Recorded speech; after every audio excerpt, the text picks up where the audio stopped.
Welcome back to the Helicon studio here at Blockchain World DCS 2021. I'm Natalie Brunell. Our next speaker is Brett King. He is a futurist, a best-selling author, an award-winning speaker, hosts a globally recognized radio show, and he's going to be talking about his newest book, Technosocialism. Welcome, Brett.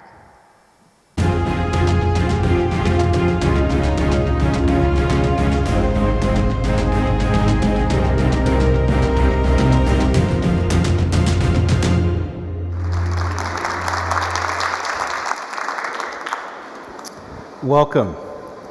Today we're going to talk about the future. The 21st century is going to be a period of incredible and intense change. The 21st century is going to be the most disruptive, contentious period humanity's ever lived through. It's going to challenge many of our sacred ideologies, particularly around areas like economics, politics, social constructs, because the rate of change that technology is thrusting upon us in the 21st century is like nothing humanity has ever lived through before. But it's not just technology change, it's also the fact that we are going to have to cope with some of the most significant crises in the history of humanity. What do I mean by that? Well, we're in the midst, coming out of, hopefully, a pandemic, a one in 100-year event. Yes, we had the Spanish flu back in the 20th century, but today, with almost 8 billion people on the planet, the pandemic has obviously been much more disruptive. It may not be the last pandemic we face over the next couple of decades. As climate change impacts the world, as we start to see glacial melt, maybe more primordial pandemics or viruses may be released into the wild. But we live in a time of great upheaval from a technology perspective, and one of the side effects of this is that it has created great economic uncertainty. How do we measure this? Well, look at the United States today as an example. It's the world's largest economy, and we measure that in terms of things like, the economists use terms like GDP growth or employment, unemployment figures, trade surpluses, and things like that. And by this measure, the United States, particularly the post-Second World War United States economy, is the most successful economy the world has ever seen. But during the pandemic, the world's billionaires surpassed $10 trillion of wealth for the first time. That's a big number, right? The crypto industry is about 3 trillion, but all of the world's billionaires today own more wealth than about half of the world's population. In the United States, it's even worse. Just 0.1% of the US population own more wealth than the bottom 90%. Now, if you know your history books, this level of economic inequality normally is a precursor for revolutionary change, at least for redistribution of wealth. This level of disparity between rich and poor is largely unsustainable. Now, how do we know this is already having an effect? If you've been watching over the last few years, think back, for example, to the protests we've seen around governmental response to climate change, or the protests that occurred when Trump was elected president in the United States, or the protests in Hong Kong, for example, the umbrella protests in Hong Kong. In the first 20 years of the 20th century, we've seen basically double the number of protests that we saw in the entire 20th century. But the participation in those protests has gone up 1,000%. This is expression of the fact that people are feeling uncertain about what's going to happen in the future. In the US, they had this thing called the American Dream. You've probably heard of this concept. And the concept was that if you worked hard and you came to the United States and worked hard as an immigrant, that your children would be better off than you. They would have a positive future. But that's really no longer the case. the economy stopped really functioning like that for most Americans in the 1980s. If you, again, know your history, we've seen economic changes before, but think about what made the economy successful in the US post-Second World War. There was a number of things that sort of all came together. After the Second World War, there had been austerity, so people were saving. And all of that pent-up demand came out in the US economy as consumption. People buying new homes, buying new electronic gadgets for the first time as they became available. And this created an electronics boom, for example, in the United States economy. In the 1960s, the US accounted for 40% of all global output. But there was also strong investment in infrastructure, wages were growing. All of this created a huge amount of economic activity that led to the largest growth in the middle class that we've ever seen in history. At least historically up until recently, because China is now starting to surpass the US. But this middle class growth was very good for the economy of the United States. It created massive economic activity. Now, historically, when we look at the way economies work, the model of economies, or sort of socio-political economic organizing principles, tend to be very different historically than what we saw after the Second World War in the United States. There's a historian called Will Durant. Will and Ariel Durant wrote a book in the 1960s called Lessons from History. And it looked at all of these different economic and political systems that we'd had in the past. And they observed that there was sort of two basic systems at play. Historically, the most common form of governance or organizing principles for society was a pyramid-shaped model.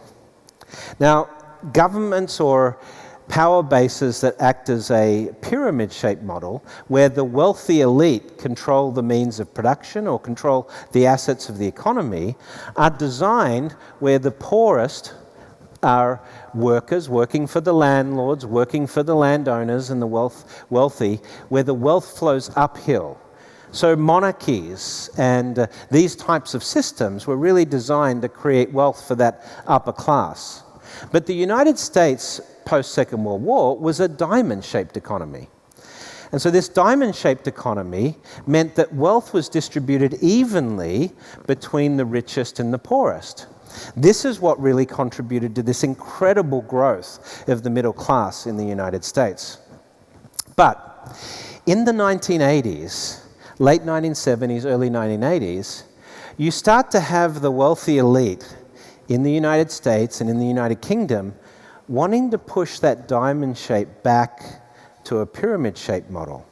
What Will and Ariel Durant found was that these diamond-shaped economies, which are extremely successful, tend to be unstable. So in the 1980s in the UK, you have Thatcher, and you have this movement to suppress trade unions, who are seen as the enemy of the people because of the problems of the functioning economy in the UK. You have Reagan in the United States attacking trade unions at the same time. So with the pressure coming on trade unions, you remove collective bargaining, and what this means is that wages started to stall. So since the 1980s in the United States and in the UK, basically wage growth has been flat. That means that people have been getting paid the same salary for the last 40 years, effectively, for doing the same job. But the prices have continued to go up. The prices of homes, the price of food, the price of gas or fuel has gone up. And so, if you're in this economy where you can no longer bargain to get wage increases, your dollars don't go as far as they used to in the past. A second thing happened when Bill Clinton came to power. This sort of started with Nixon to some extent removing the gold standard, but Clinton came and deregulated financial services. So now you have all these new mechanisms for creating wealth for the wealthy elite through the stock exchange and through stock markets in a different way from what had been possible before. So the US goes from this bell curve with a growing middle class and wealth distributed evenly throughout the economy to now flattening the economy back into a pyramid-shaped model. And then the US economy slows. The GDP growth that we saw in the 1960s and the 1950s, 6, 7, 8%, goes down to 1 and 2 and 3%. And then you have China. China starts to open up their economy in the 1980s. And this opening up of the Chinese economy and this growth in consumption in the Chinese economy creates a rapidly growing middle class. China goes from a pyramid-shaped model to a diamond-shaped model. So this is sort of what's happened on a geopolitical basis. And the middle class growth that we're seeing in China today, plus the fact that they're creating things like the Belt and Road Initiative, this infrastructure investment they're making, this is really what's going to mean that China surpasses the United States as the world's most powerful economy in the next decade. How's the United States going to cope with all of that? You know, the US views itself as the most successful economy in the world. It views itself as the most powerful nation in the world because of its economic power and, to some extent, its military power. But China is challenging that. Where do we fit in all of this?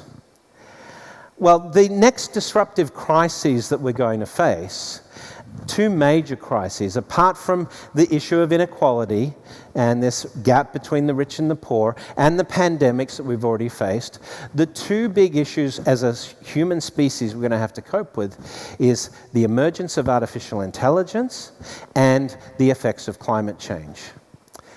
About 50% of the jobs that exist in the UAE economy today are going to be automated through the use of robotic process automation and artificial intelligence.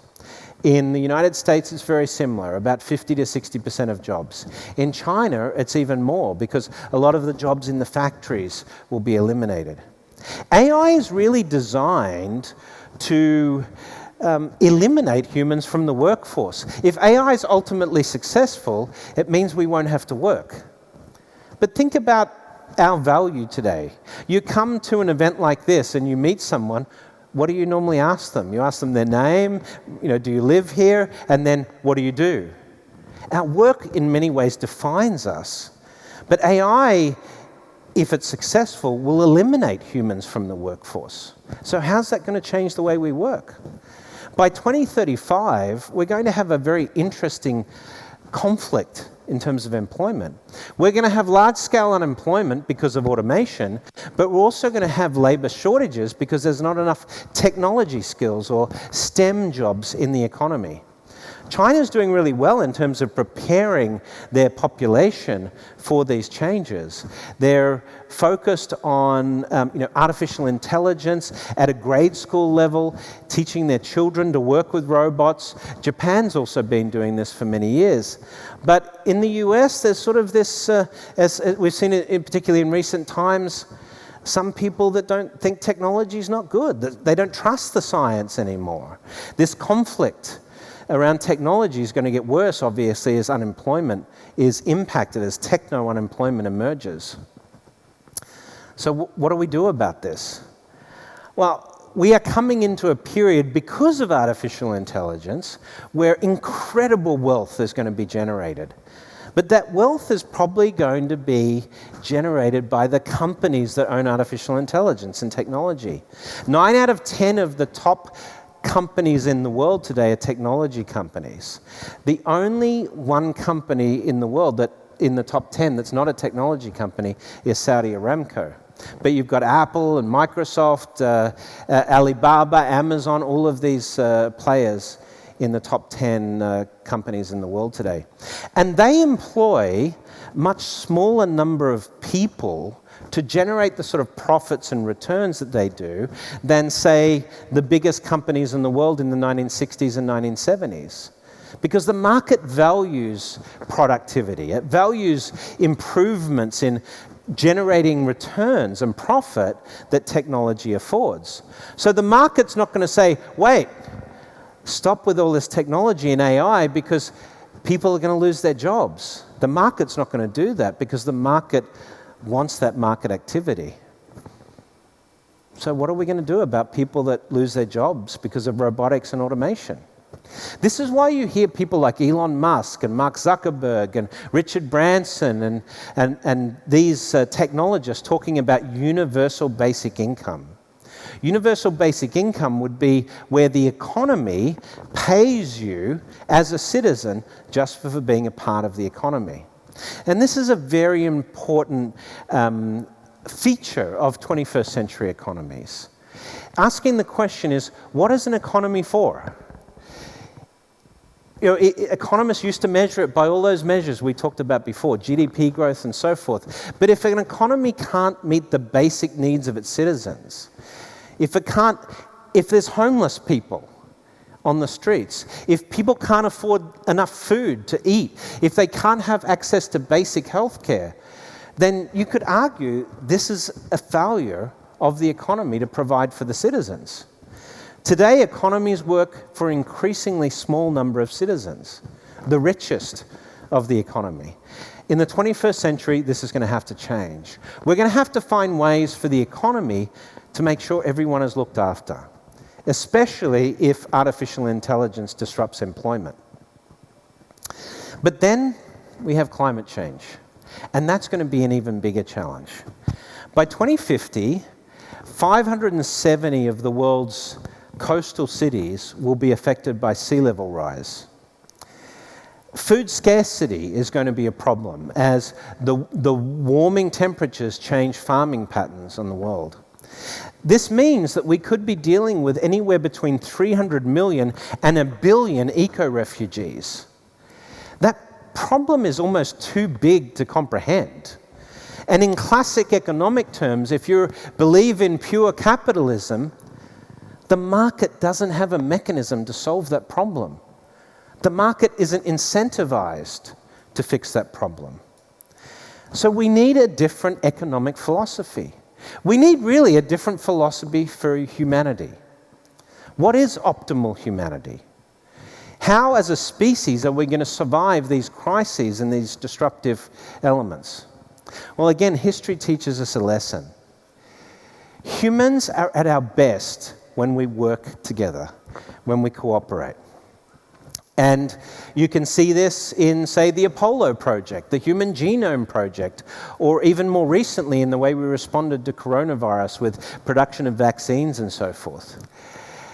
To solve these problems that we face, humanity is going to have to come together. These things that divide us, the patch of dirt you were born on, or which economic philosophy you attribute to, or what sort of education you have, or what skin color you share. These are abstractions. These are things that keep us divided. But the problems that we face in the 21st century are too big for humans to stay divided. We have to work together. We can't have 1 billion eco-refugees and just leave them to it. We have to find a way as humanity to come together. And when we get through the other side of this, then there's nothing we won't be able to achieve. We'll be able to extend human life. We'll be able to live longer lives. We'll become a multi-planetary species. When we work in the 21st century, by the middle of this century, the work that we do won't be work that we have to do to put food on the table. It'll be things that we're passionate about, things that will make a difference, like fixing the problems associated with climate change, things that really will matter for future generations, for our children and our grandchildren. There are 4 potential futures that humanity faces. One is where we reject technology. We call this the ladder stand scenario. One is where we just waited too long to fix the problems. We call this fail to stand. In the United States today, we have this growing movement towards neo-feudalism, increasing this gap between the rich and the poor. But the optimal form of humanity for the future, we argue in our new book, is called Technosocialism. It's a collective view of technology, where technology is used for the good of all humans to provide the best quality of life possible for all of us. And that's what technology can do if we just have the will as a human species to deploy that technology for the benefit of everyone. and not just a small group of people. That's the future that we have to choose, potentially, or that we can choose ourselves. Optimal humanity, which we call the rise of technosocialism. Thank you very much for your time today.